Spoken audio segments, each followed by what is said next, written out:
मेहर के गले न लगावेला सुखा चाहत जवानी अब कर में अब हमारा के गले न लगावेला।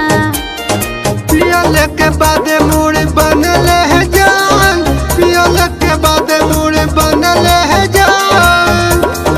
अपना राजा जी के इतना काहे जारली हो जान, अपना राजा जी से इतना काहे जारली है जान।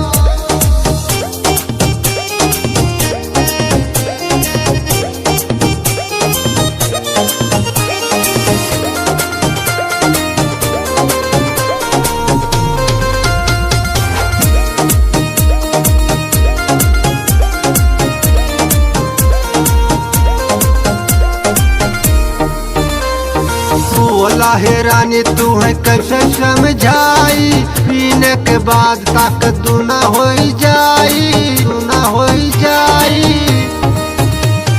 मारी के बंटी बबली हो कहे पगली बलम जाके गिरा जाला नाला नाली में मिले गाली बलम। बात के न हमरे तू बुझलू है जान, बात के न हमरे तू बुझलू है जान। अपना राजा जी से इतना काहे जरलू है जान, अपने राजा जी से इतना काहे जरलू है जान।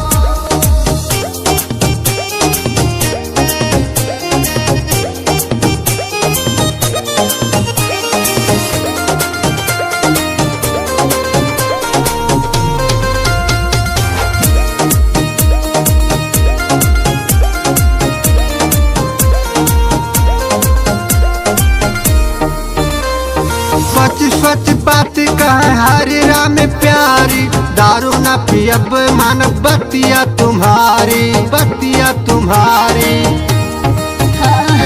बतिया हमारे अब मानेला हमर बढ़िया बलम मेहरी के दिल न दुखई हो ए संवरिया बलम। चल के लहरिया लूटाया जान, चल के लहरिया लूटाया जान। अपना राजा जी से इतना काहे जा